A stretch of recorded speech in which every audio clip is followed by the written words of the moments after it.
continued. Now, some of you may have also heard about certain medicines called antivirals. The situation with antivirals will be similar to that of vaccines. In the beginning, there will not be enough for everyone, and dependent on the characteristics of the pandemic virus, available antivirals may or may not be effective in fighting that particular strain. Well, if we can't fight the pandemic flu with modern medicine, then what? There's a page in here that talks about all this stuff we should do, but they'll be really important during a pandemic. Here it is. Cover your cough and sneeze by using a tissue or the crook of your elbow. Dispose of the tissue right away. This prevents further spread of the virus left in the tissue. Wash your hands, and wash your hands. This is the single best way to limit the spread of a virus. Use soap and water or alcohol-based products designed for hand sanitizing without water. Keep your hands away from your face, especially your eyes, nose, and mouth. In between hand washings, you may pick up more viruses on your hands. Your skin is the best defense against infection, and by keeping hands away from your face, you reduce the chances it has to enter your body through an opening such as your mouth. Stay home when you are sick. Don't share your germs with classmates, coworkers, or others in places such as church, the mall, and the grocery store. Stay home when you are sick to limit the spread of illness.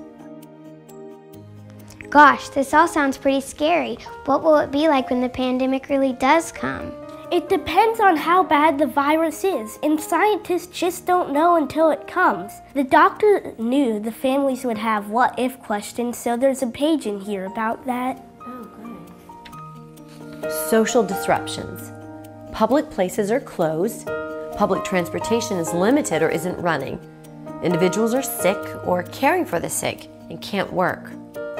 What if there aren't enough workers to provide resources such as electricity, clean water, or delivering food to grocery stores? Prepare now. Create a family emergency kit. In the event that these things may happen in a severe pandemic, it's important for individuals and families to prepare now. Create a family emergency kit that includes non-perishable food, water, flashlight and batteries, toiletries, and other supplies you may need that may not be available in stores during the height of a pandemic. Limited healthcare availability. There may not be any room left in hospitals.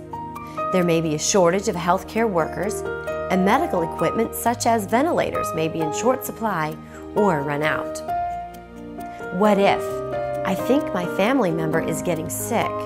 Should I take them to the hospital? Prepare now. Keep supplies on hand to care for sick. Even in a pandemic, many sick individuals who are not critically ill may be cared for safely at home. Ensure you have supplies to care for sick individuals in your family emergency kit, such as over-the-counter pain relievers, thermometer, tissues, oral rehydrating solutions such as Gatorade or Pedialyte, and bleach to disinfect. Schools and daycare centers are closed. What if my child's school is closed, but I still have to work? Prepare now. Create a plan. Talk to your employer. Begin considering now what childcare options may or may not be available to you.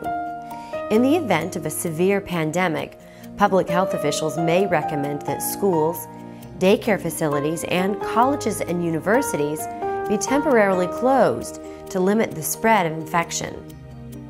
Create a family plan to determine who will care for your children if you are sick or must go to work. Consider also discussing the possibility of pandemic with your employer. Do they have a plan to deal with employee absenteeism? Do they allow for teleworking or other alternative work schedules that could be used to help families care for children when schools are closed? Wow, you really did learn a lot at school today. I think pandemic flu is a really serious issue. I think we should learn more about it and how we can prepare as a family. Did he tell you where parents can go for more information? I really want to learn more about this, but it all seems so scary. Can't we just pretend that nothing's going to happen until we actually have to deal with it? Yeah, it does seem sort of scary. When the doctor first started talking about it, I didn't think I wanted to hear any more. But the doctor kept talking about how if we all got informed and prepared, that those preparations could really help, and it may be able to reduce the number of people who get sick. Just think how much scarier it would be if when the next pandemic happened, we'd never heard anything about it before. You're right. Here, Mom, Mr. Smith says we should share this page with our families and neighbors. It talks about how we can get informed and prepared. I think when your father gets home tonight, we'll all sit down together and go to some of those websites and start putting together our family's plan to be prepared. The Georgia Department of Human Resources, Division of Public Health, is glad that you have taken the time to learn about pandemic flu, along with Jake and his family today. By watching this video, you have taken an important first step in getting informed and being prepared. Unfortunately, as I told Jake's teacher, pandemics are a fact of life. Although we don't know exactly when one will occur or just how severe it will be, public health and our partners have been preparing for the worst. Here in Georgia, public health officials have been involved in numerous preparedness activities and have been developing and testing plans in partnership with organizations from sectors such as public safety, agriculture, healthcare, nonprofits, transportation, utility providers, faith-based organizations, media, business, and elected officials at all levels. The state has been working with healthcare providers on plans and increasing surge capacity.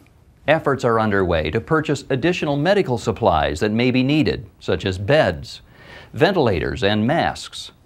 Discussions are occurring about stockpiling antiviral medications that may be helpful in lessening the severity of illness in some. Collaborative preparedness activities with our federal partners in government, such as Centers for Disease Control and Prevention, and the Georgia private sector community have been underway for years.